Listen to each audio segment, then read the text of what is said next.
Halo semua, perkenalkan nama saya Roma Hidayat Ramadan dari Prodi Ilmu Komunikasi Universitas Muhammadiyah Karanganyar. Di sini saya akan membahas tentang model-model komunikasi.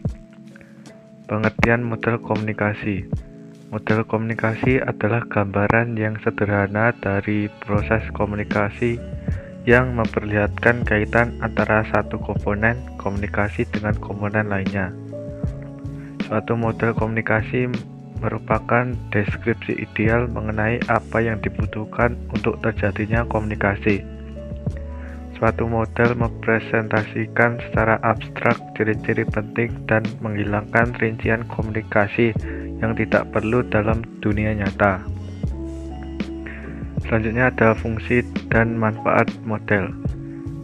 Model komunikasi mempunyai manfaat dan fungsi yang penting dalam komunikasi, diantaranya adalah: pertama, menjelaskan elemen-elemen dalam komunikasi. Karena model komunikasi merupakan gambaran proses komunikasi yang ditampilkan dalam bentuk gambar dan garis. Setiap elemen dari komunikasi dapat dijelaskan secara visual dan hubungannya dengan elemen lainnya. Kedua, acuan dalam membuat riset dalam komunikasi. Dapat digunakan untuk pengembangan riset dalam bidang komunikasi, sehingga dapat meningkatkan keefektifan dalam berkomunikasi. Ketiga, memprediksi kemungkinan sukses ataupun gagalnya sebuah proses komunikasi. Dengan mempelajari model dalam komunikasi, seseorang dapat memprediksi apakah komunikasi akan berjalan lancar ataupun terhambat. Nah, selanjutnya menurut Gordon Wiseman dan Larry Barker mengemukakan ada 3 fungsi model komunikasi. Pertama, melukiskan proses komunikasi. Kedua, menunjukkan hubungan visual. Ketiga, membantu dalam mengemukakan dan memperbaiki kemacetan komunikasi. Menurut Deuns menyebutkan bahwa model memiliki 4 fungsi, yaitu: pertama, mengorganisasikan kemiripan antara data dan hubungan.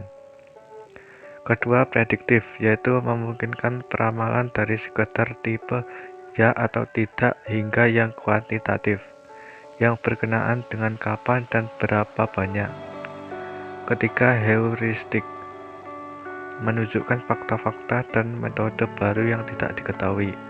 Keempat, pengukuran, yaitu mengukur fenomena yang diprediksi.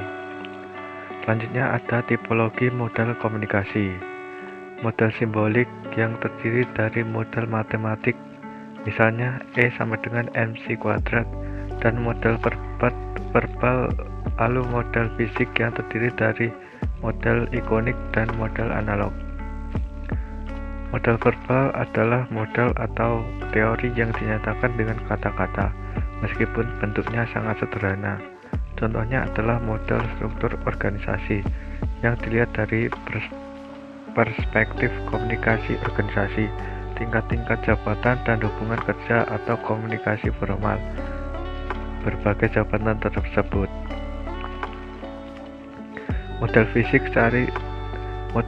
secara garis besar terbagi menjadi 2, yakni model ikonik yang menampilkan umumnya atau rupa, bentuk, tanda, menyampaikan objek yang dimodelkan seperti model pesawat terbang, maket sebuah gedung atau kompleks.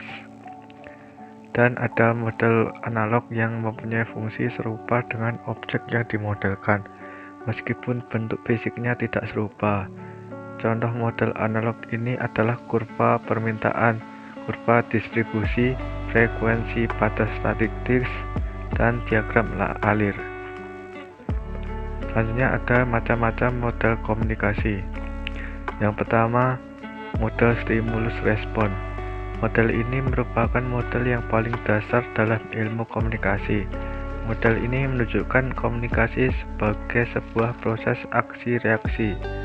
Model ini beranggapan bahwa kata-kata verbal, tanda-tanda non-verbal, gambar-gambar, dan tindakan akan merangsang orang lain untuk memberi respon dengan cara tertentu.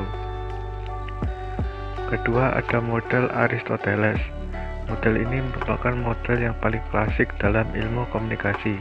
Bisa juga disebut sebagai model retorikal. Aristoteles menerangkan tentang model komunikasi terdapat 3 unsur utama, yaitu pembicara, pesan, dan pendengar. Ketiga, ada model Laswell. Model ini menggambarkan komunikasi dalam ungkapan siapa, mengatakan apa, dengan media apa, kepada siapa, pengaruh apa. Model ini menjelaskan tentang proses komunikasi dan fungsinya terhadap masyarakat. Keempat, ada model Scrum. Model ini memperkenalkan gagasan bahwa kesamaan dalam bidang pengalaman sumber dan sasaranlah yang sebenarnya dikomunikasikan, karena bagian sinyal itulah yang dianut sama oleh sumber dan sasaran. Scrum berpikir bahwa komunikasi selalu membutuhkan setidaknya 3 unsur, yaitu sumber, pesan, dan tujuan. Kelima, model De Fleur.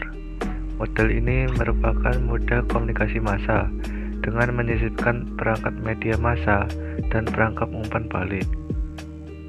Model ini menggambarkan sumber, pemancar, penerima, dan tujuan sebagai fase yang terpisah dalam proses komunikasi massa.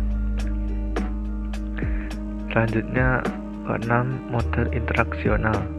Model interaksional dikembangkan oleh Wilbur Scrum pada tahun 1954 yang menekankan pada proses komunikasi 2 arah di antara para komunikator. Dengan kata lain, komunikasi berlangsung 2 arah, dari pengirim dan kepada penerima dan dari penerima kepada pengirim. Ketujuh, model komunikasi linear. Model komunikasi ini dikemukakan oleh Claude Shannon dan Warren Weaver pada tahun 1949 dalam buku The Mathematics of Communication. Komunikasi linear terdiri atas beberapa elemen kunci, yaitu sumber, pesan, saluran, dan penerima. Model linear berasumsi bahwa seseorang hanyalah pengirim atau penerima. Kedelapan, ada model transaksional. Model komunikasi transaksional dikembangkan oleh Barlow pada tahun 1970. Model ini menggarisbawahi pengirim dan penerima pesan yang berlangsung secara terus-menerus dalam sebuah episode komunikasi. Model transaksional berasumsi bahwa saat kita terus-menerus mengirimkan dan menerima pesan, kita berurusan baik dengan elemen verbal dan non-verbal. Dengan kata lain, peserta komunikasi atau komunikator melalui proses negosiasi makna. Demikian penjelasan dari saya, kurang lebihnya mohon maaf. Sampai jumpa di video selanjutnya. Dadah.